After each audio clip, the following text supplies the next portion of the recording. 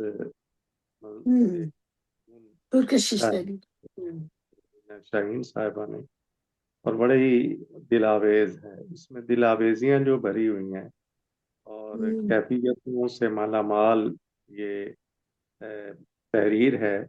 اس میں ایک تو انسان کی جو درختوں سے محبت ہے اور درختوں پہ بیٹھے ہوئے پرندوں سے جو محبت ہے وہ گویا اس کی فطرت پسندی کی مظہر ہے۔ یہ ہم سب لوگ، ہمیں یہ گل و گلزار بہت اچھے لگتے ہیں، باغ و بہار، وہ ہر طرف ہم چاہتے ہیں کہ یہ سبزہ، یہ ہریالی، یہ شادابی ہماری آنکھوں کو تراوت بخشتی رہیں،